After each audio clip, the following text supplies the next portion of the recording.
Está Reinaldo Cafeu. O professor Duda Trevisani conversa agora com o nosso convidado. Cafeu, boa tarde. Boa tarde, Duda. Bom, eu gosto muito de conversar com o Cafeu pela sua cultura, mas acima ainda do aspecto cultural, a sua coragem de colocar os índices na mesa, a sua transparência, porque às vezes você traz gente aqui que tem cultura, o nego não entrega o ouro nem que... Entendeu, né? E o Cafeu, sempre que ele vem, o telespectador gosta demais e tem uma repercussão muito grande no aspecto dos e-mails que a gente recebe posteriormente, durante uma semana a gente fica recebendo comentários. Cafeu, vamos começar para a coisa mais importante desse planeta, que foi a eleição dos Estados Unidos. Você gostou da eleição do Obama? O que muda?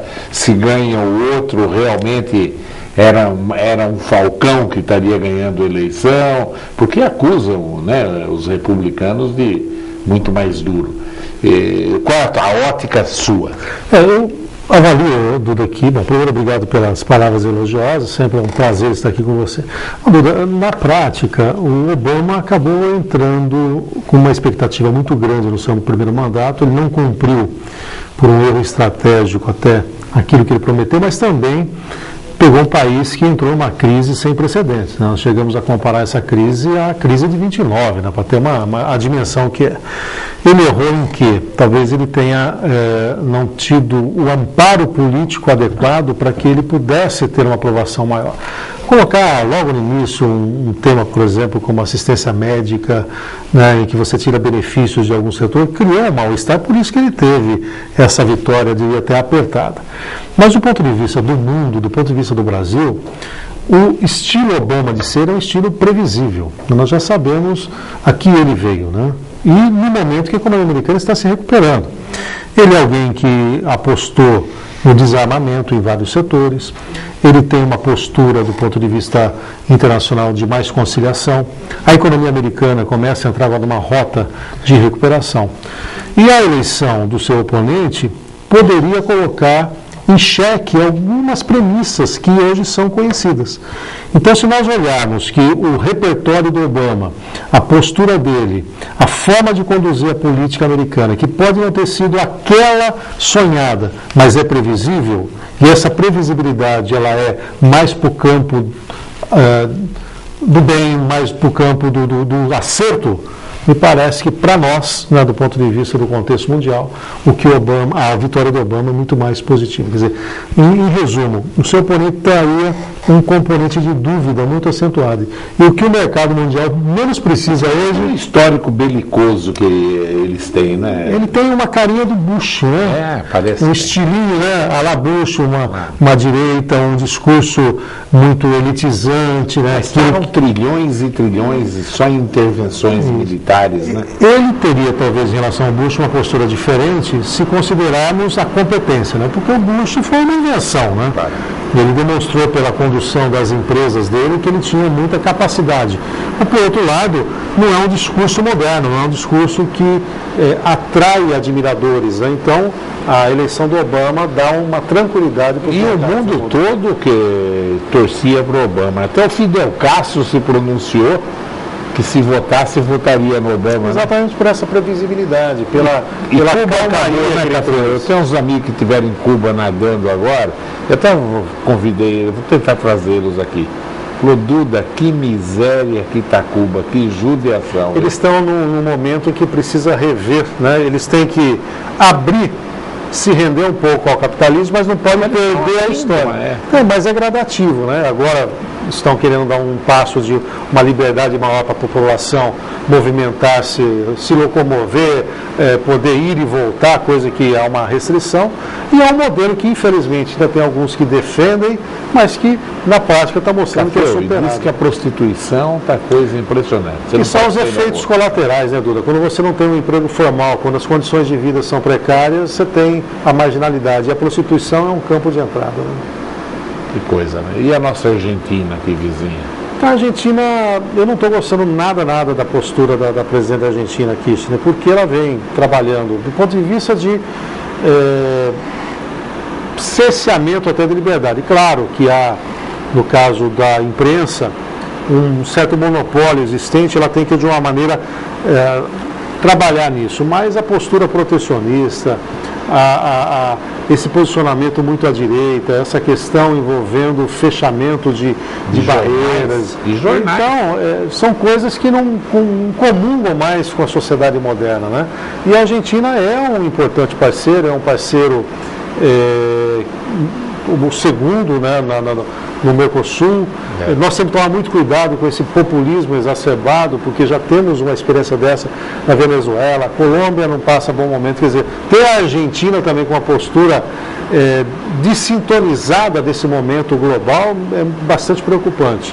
Claro que o Brasil, com tudo isso, tem que acender sinal de alerta, né? Buscar parceiros fora do Mercosul, fortalecer alianças com outras nações e tratar a Argentina da maneira com que eles têm nos tratado, ou seja, de uma maneira um pouco mais marginal, sem contar com a Argentina com esse parceiro de primeira hora.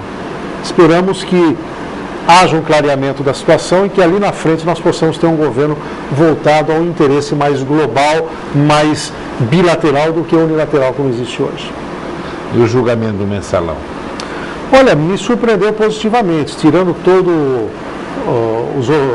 os holofotes, essa coisa de um querer aparecer, outro não, me parece que o Brasil está dando exemplo para o mundo de um processo democrático. Acho que em sã consciência ninguém imaginaria um Zé Dirceu condenado a acima de 10 anos, um Genuíno com uma pena quase de 5 anos. Acho que é uma evolução, viu? Eu até tenho conversado com o Paulo na rádio, com o Tesouro, com outros que eu coloco.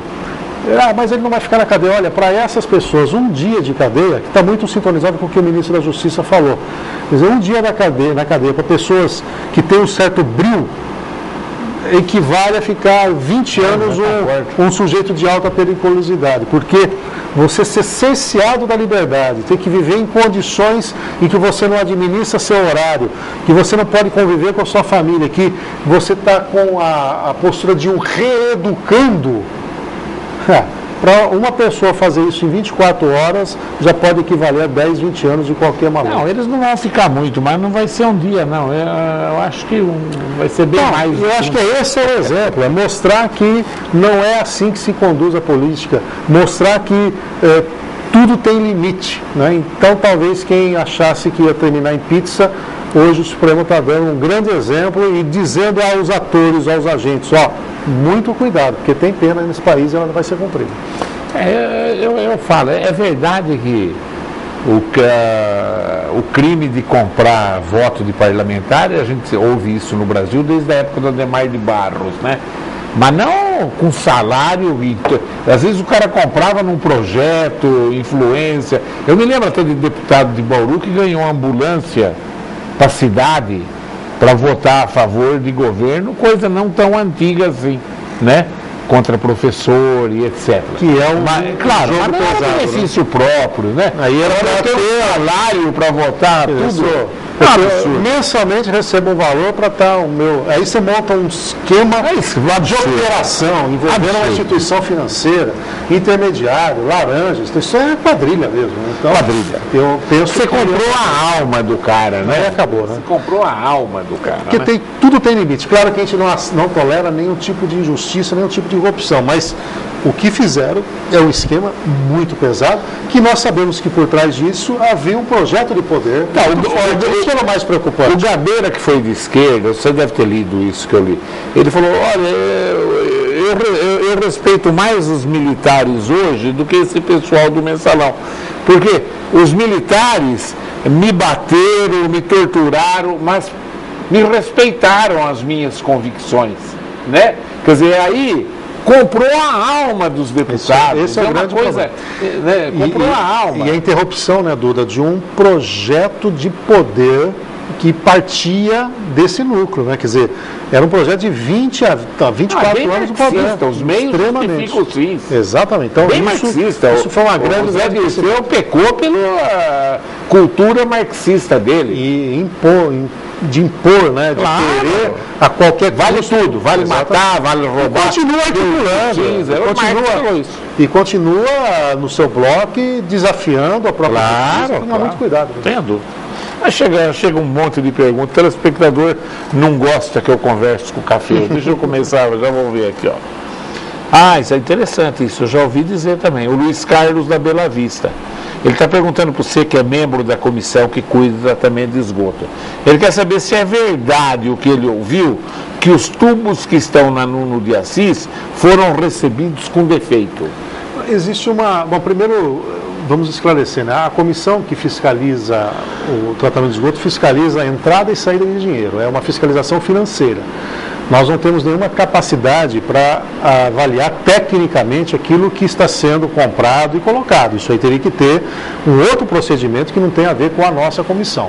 Mas surgiu na conversa, na comissão, foi pautada inclusive pela imprensa bauruense, de ruptura, né, de má qualidade no material fornecido. Isso está sendo trabalhado da parte técnica do DAI. O fundo de tratamento de esgoto o conselho entendeu que não deve entrar nessa questão, mesmo porque não chegou o relatório desse momento. Nós estamos analisando contas ainda do ano passado, mas de qualquer maneira, se isso aconteceu, é lamentável, porque fornecer para o setor público, a gente já sempre tem aquela dúvida, tem que fornecer com qualidade, e para isso tem que ter especificação técnica. Uma coisa vocês podem ficar tranquilos, do ponto de vista da entrada e saída do dinheiro, o grupo está coeso, pegando cada detalhe, pedindo para o DAI explicações. O relatório do último quadrimestre do ano passado não foi aprovado porque tinham dúvidas sobre a prestação de contas, nada que aponte, está tendo desvio, não.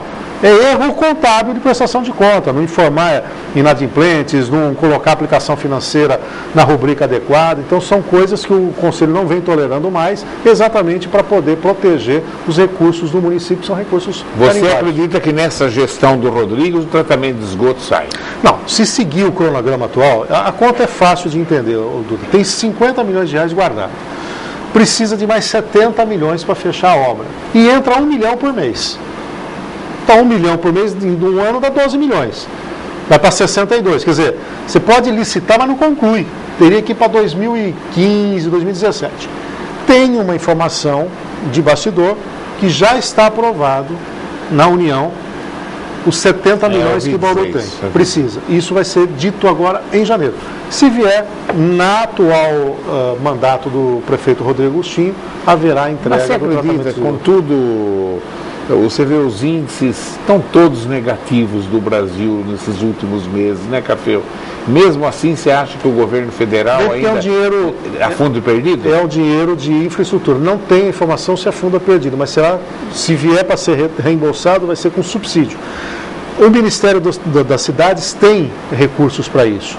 É meta, tem o Ministério Público. Então é um dinheiro diferenciado do restante do orçamento. Daí, quem apresentou o projeto tem uma grande chance. Eles não estavam trabalhando com cidades do porte de Bauru, eram portes menores, mas chegaram à conclusão que se não abrirem também para o porte médio, não adianta nada você despoluir os rios, tratar o esgoto na sua volta, se as principais cidades continuarem poluindo, que é o que acontece com Bauru. Pouco vai importar Pederneiras ser tratamento de esgoto, Piratininga ter Pirajuí, se Bauru continuar poluindo. Então, a verba virá.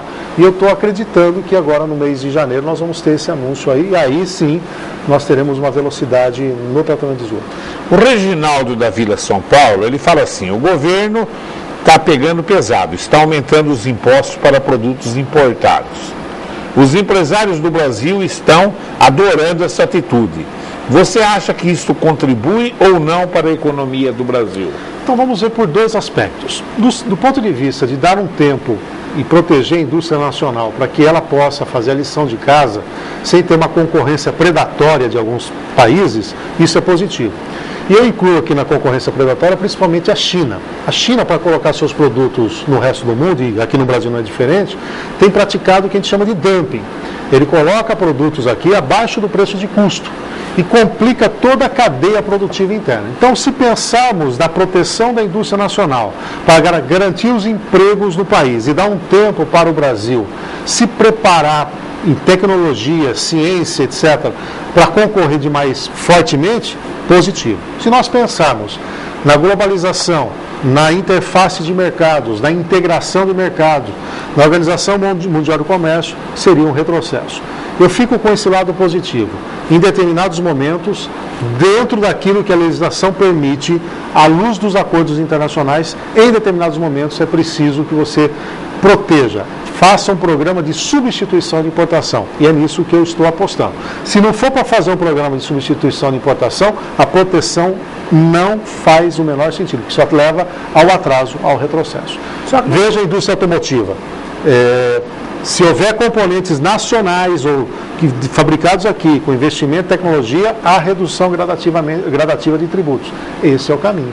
A China fez isso com o programa de substituição de importação. O que não dá para o Brasil falar, eu escancaro tudo e fico vulnerável. Nesse momento tem que colocar algumas coisas no seu devido lugar. Escancarou mesmo, né, Cacheu? Então, dentro do que a Organização Mundial do Comércio estabelece, neste limite, é inteligente o governo brasileiro proteger alguns setores da indústria nacional, desde que leve a avanço interno, senão vai ser um retrocesso. Concordo plenamente com você.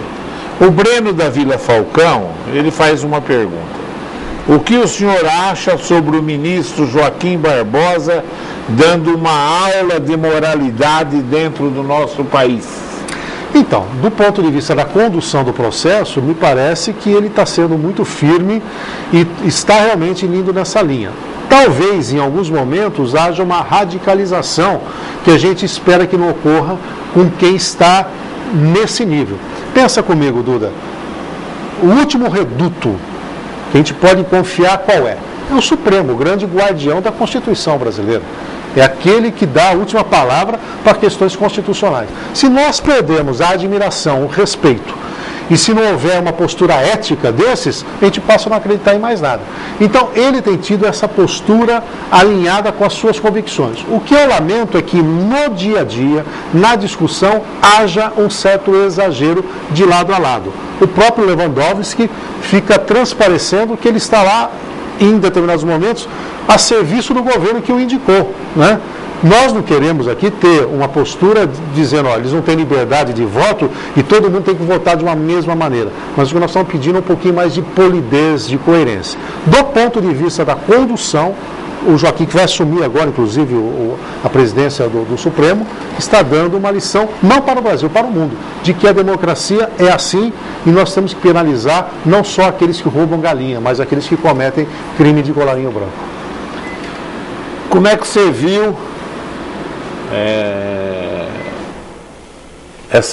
vou usar um termo de futebolístico, essa goleada do Rodrigo Agostinho, 82%, estou me pegando no número, dos votos válidos. Foi surpreendente. Eu pela primeira vez nesses últimos, desde que eu estou em 94, 2000, né, que acompanho a eleição assim, comentando, eu não pude acompanhar, tive um compromisso pessoal nas eleições, me ausentei da cidade. Mas olha que eu vi o resultado de 82%, eu compartilho com um diretor do Banco do Brasil, Cardoso, que nós estávamos num evento junto, ele falou, olha, 82% de voto não é eleitor, é admirador. Né? Porque você pensar em cada 10 que votaram, ou mais que 8 votaram nele, então isso teve uma demonstração de algumas coisas. Primeiro, que a base de comparação do governo Rodrigo foi muito precária, apesar de todo o entendimento que nós tivemos de que o Tuga foi um rito de passagem, mas a postura de ausente da cidade, e quando você entra um Rodrigo presente em tudo, a sociedade muda a leitura. Depois, uma cidade que ficou tentando acertar conta nesse período todo, com uma autoestima questionável, baixa, vem alguém e começa a realizar. Tudo bem que não passou asfalto na casa de todo mundo, mas passou onde foi possível. Podemos questionar um posicionamento aqui e acolá, até político, mas... O DAI é uma questão. Mas aí que vem o outro aspecto. Então, do ponto de vista da Lima Nova, que foi o Rodrigo, né, que é exatamente isso, pela sua juventude, pela sua postura, ele botou em xeque aqueles que poderiam ser eventualmente não admiradores dele, até opositor dele, falando, pera lá, se eu espremer, o que outro governante faria melhor do que ele fez? Aí vai para o outro lado. Questões pontuais, como o DAI e outros. E aí, Duda, nós vivemos na oposição em Bauru um problema claríssimo de falta de liderança, de renovação. O PSDB, com tudo que ele tem no Estado, o deputado que é presidente do partido, o governo do Estado na mão, com os pares que ele tem, foi incapaz de lançar um candidato. Foi incapaz, quer dizer, e toda vez que eu conheço o PSDB um pouco nos bastidores, toda vez tinha uma liderança sendo despontada, vai lá, cerceia. Apostaram no Marcelo Borges, que fez uma opção pessoal, né, de cuidar dos seus negócios, e talvez o Marcelo tivesse se perdido pela sua dificuldade na comunicação. O Marcelo é um cara brilhante no pensamento, até acho que ele tem dificuldade na comunicação, porque ele pensa mais rápido do que ele consegue falar. Né? Então ele teria dificuldade de emplacar.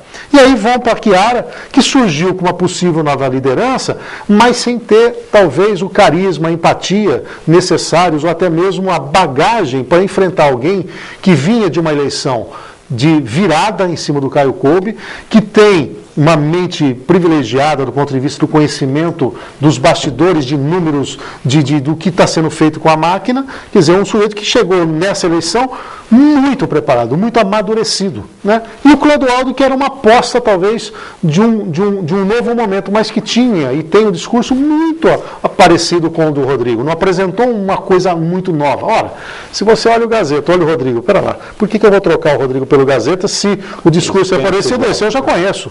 É o que aconteceu com o Obama agora. Então, a somatória dessas questões, mais uma certa unanimidade, que aí houve uma convergência de 15 partidos, levou o Rodrigo a ter esse desempenho que marca a história, que cria também uma expectativa de que ele, para manter isso, vai ter que fazer muito mais do que ele fez, mas sem dúvida alguma é uma liderança importante, tem que ser respeitado pela votação, e a cidade agora não tem que olhar mais o Rodrigo prefeito, tem que olhar o Rodrigo político. É alguém que pode representar daqui para frente a renovação para a Câmara, ou Legislativa ou Federal, como alguém que pode ser da cidade, a partir da cidade da região. Tem que olhar isso, tem que parar com a ciumeira, com as briguinhas e trabalhar. Por quê? Insisto, os partidos têm agora um grande desafio, trabalhar a renovação. E isso vem acontecendo no meio empresarial, nós temos dificuldade de renovação, nós temos hoje dificuldade nas escolas de ter lideranças, e a classe política está mais ou menos nessa situação. Tem que saber o momento de parar, tem que saber o momento de lançar alguém, de recolocar. O PT fez isso com muita sabedoria na cidade de São Paulo. O Haddad sai do Ministério da Educação com 3% de preferência, vai em cima de um Serra, e o PT, não sei se consciente ou inconscientemente, conseguiu forjar uma nova liderança a partir de São Paulo. Os partidos de Bauru têm que trabalhar nessa mesma vertente. É verdade. E o Haddad ganhou exatamente porque ele não tinha rejeição, né? A gente sabia que quem fosse com o Serra ganhava, né, Cafeu? Quem fosse para o segundo turno com ele ganhava eleição. Pela rejeição, é um modelo saturado. Né? E por isso até que o PSDB tem que fazer a reflexão. Tem hora que os caciques têm que ter humildade de falar, olha, meu momento já passou e agora é hora de eu trabalhar na formação de novos lideranças. E dar espaço para essa liderança. Não ficar com ciúme que a liderança está indo lá, porque você vai deixar de ser a vedete do partido. Pelo contrário, é o todo que tem que prevalecer. Isso é uma questão de sabedoria. Você sabe, nos negócios, você está há quantos anos à frente do seu grupo de educação? Se você não tiver uma capacidade de forjar os sucessores que vêm aí, o seu negócio acaba. Isso é um desafio para as empresas, é um desafio para os políticos também. E é difícil, porque na empresa você tem a questão objetiva do lucro, do resultado. Na área política tem a questão do poder, que é aí que a pessoa se perde. É verdade. O Pedro Tobias garantiu aqui, não sei se você assistiu, que em 2014 nós vamos estar funcionando a Faculdade de Medicina em Bauru via Unesp. Unesp? Via Unesp, já está criada, vai ser pela Unesp mesmo. Olha, eu torço, porque, primeiro, acabou o corporativismo na área, porque chegaram à conclusão que nós estamos formando mais médicos. Você se lembra que no passado, quem não queria que tivesse uma faculdade eram os próprios médicos, né?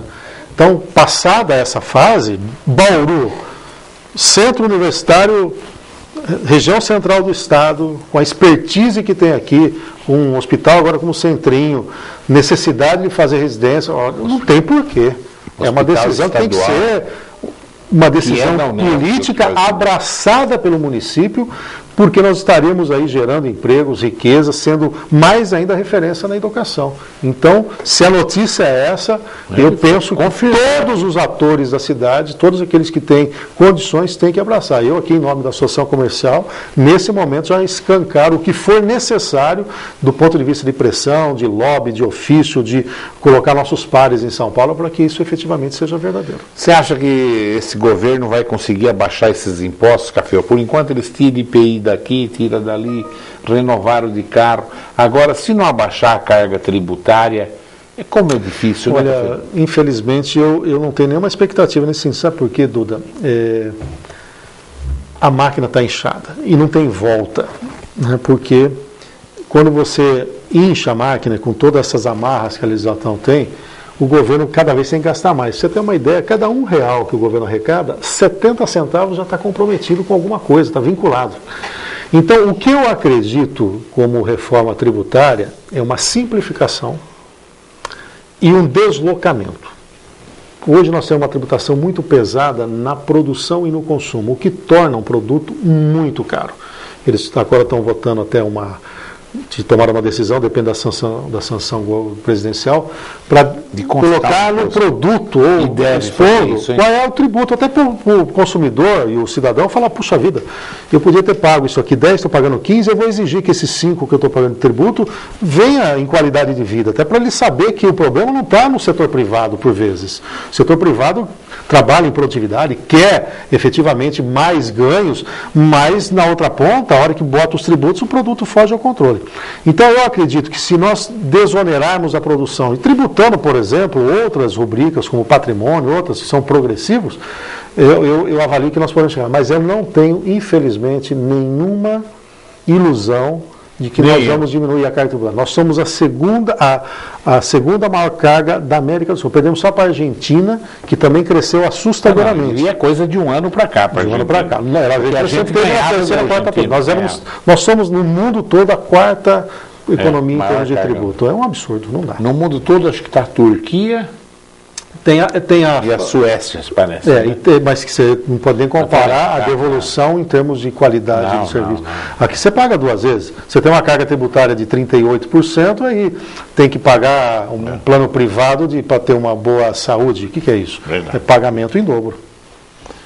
O Daniel Cavalcante faz uma coisa para você falar meio rápido. Ele fala: qual o melhor investimento para quem vai sobrar um pouquinho do dinheiro do 13º? Daniel, se vai... Certo é pagar dívida, né? Vamos lá. Então, a hierarquia é mais ou menos essa. Ó. Você está enrolado aí no comércio, já liquida. Você não está inadimplente, mas você não consegue pagar a sua fatura do cartão de crédito, você tem que rolar sempre uma parte. Quita, você está pagando 12% ao mês. Seu cheque especial nunca é coberto. Cubra. Bom, fiz tudo isso, sobrou algum dinheiro. Quanto é esse dinheiro? R$500, R$700? Você vai chegar no banco e falar assim, eu estou com R$700 aqui, eu quero aplicar, quero ganhar 10% ao mês. Ele não vai te pagar nenhum. Ele vai te oferecer o que é a caderneta de poupança, você vai ganhar 0,42 ao mês. Infelizmente, com baixo recurso, é só proteção de valor. Agora, na hora que você tiver R$100 mil, R$200 mil, você vai sentar com o gerente do banco, tendo uma outra postura, ele vai buscar os melhores produtos. Por quê? Porque o custo para o banco te atender para R$700 é o mesmo para te atender por R$100 mil. E ele vai buscar com R$100 mil linhas para te dar uma remuneração maior. Então, o pequeno investidor, infelizmente, só resta a ele a caderneta de poupança, não tem mais aonde se segurar.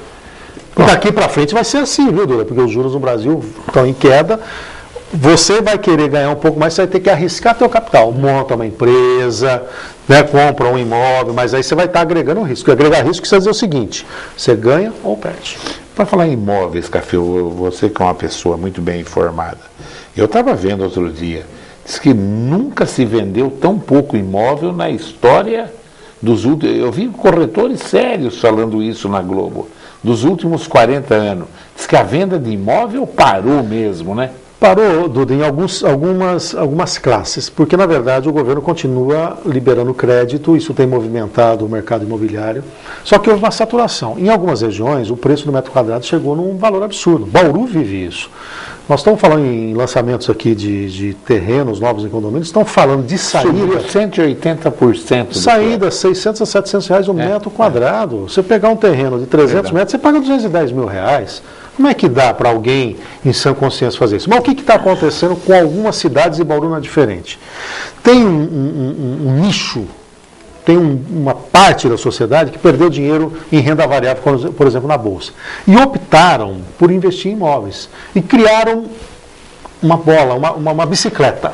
Ele compra um terreno, consegue fazer uma construção, vende, com esse dinheiro ele está comprando outro. Então, faz lançamentos imobiliários em Bauru, tem gente que compra 5, 6, 7 terrenos, compra 5, 6, 7 imóveis. Aí, não vai ter para os outros, o preço está inflacionado. Mas eu acredito que, a médio prazo, esses preços tendem a se estabilizar ou não crescer mais. Bauru tem um fenômeno que é agravante para quem quer comprar. Não tem mais área. E as que tem vão ser cada vez mais valorizadas. Né? Então, por isso, é possível pensar num crescimento no entorno de Bauru, com condomínios, com novas moradias, porque Bauru está começando a ficar um mercado saturado e o que tem aqui vai ser a preço de ouro. Então, por isso, você tem que pensar muito bem na hora de entrar, na hora de sair, mas é um mercado que ainda dá uma rentabilidade muito boa se pensar ao longo do tempo. Deixa eu comentar isso com você, que eu achei um absurdo, né? Porque, para mim, o Ministério Público foi a melhor coisa que aconteceu no Brasil desde a Constituição de 88, porque acabou virando, deu realmente um poder, de início até protege a sociedade, exacerbado, mas protege a sociedade e fora de série. Mas essa do procurador, qual é o nome dele? É Jefferson Aparecido Dias. Mandar tirar do dinheiro brasileiro, Deus seja louvado, para proteger o direito de liberdade religiosa do cidadão. Num país teísta como o Brasil, todo mundo, 95% do país no mínimo, acredita em Deus. Não está falando, se falasse em Cristo ainda, tem gente que não é cristão, é budista, é judeu, é islamita, né? Agora, meu Deus do céu, será que esse cara não tem serviço para fazer, esse procurador? Para se preocupar em tirar do dinheiro brasileiro, Deus seja louvado. E quem é ateu está chorando muito, ele não acredita em Deus mesmo, que está pondo ali, Deus seja louvado. O que muda para ele? São certas contradições, porque eles estão tentando utilizar desses argumentos sem nenhum fundamento para justificar algumas crenças que ele tem. Outro dia até nós estávamos conversando na faculdade, né? 12 de outubro é dia de Nossa Senhora. Então o ateu deveria trabalhar nesse dia, né? Mas não, ele vai para a praia, né? Então, tem gente que não acredita em Cristo, mas usufrui do Natal. Então são contradições. Acho uma besteira, nós temos coisas mais muito importantes, né, para preocupar. Deixa que isso é a população que tem que pleitear. Veja o dinheiro americano, com tudo que fala o capitalismo, está escrito em Deus, nós confiamos. Está lá na célula do... Então, e aí exatamente o que o Duda falou. Se ateu não acredita... Então você vai lá, Deus seja louvado? Para mim não é ninguém, então tá bom, deixa quieto. O que isso está atrapalhando? Tem coisa mais importante para pensar. Se você perguntar para um ateu, você acredita em Deus? Ele fala, juro por Deus. Ou ele fala assim, sou graças a Deus eu sou ateu. Graças a Deus eu sou essa ateu. Besteira, eu nem sei quem é esse procurador Jefferson. Também não conheço. Mas tem a santa paciência. Mais alguma coisa, Café? Não, agradecer o espaço e dizer aí que nesse final de ano você tem que aí planejar a sua vida, trabalhar fortemente com a aplicação adequada 13º e lembre-se, não quero estragar a festa de ninguém, no início do ano tem encontros aí com algumas contas, mas dá para ter um Natal legal, dá para ter um Natal feliz, uma mesa farta, com criatividade, com compartilhamento. E tentar viver um pouco mais com simplicidade. Se a gente conseguir fazer isso, o dinheiro transborda. Cresce. Café, obrigado pela presença, viu? Um abraço. Bom, eu quero mandar um abraço para o meu diretor de Agudos, o Jurandir, e cumprimentar todos os pais e alunos de Agudos pelo sucesso da gincana, que bateu recorde em arrecadação para as entidades assistenciais lá de Agudos.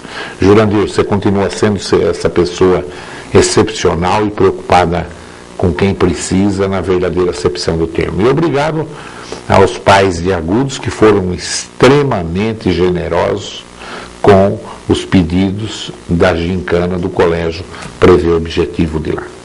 E eu quero agradecer a sua audiência e continue aí ligado nos horários alternativos da TV Prevê. Tchau.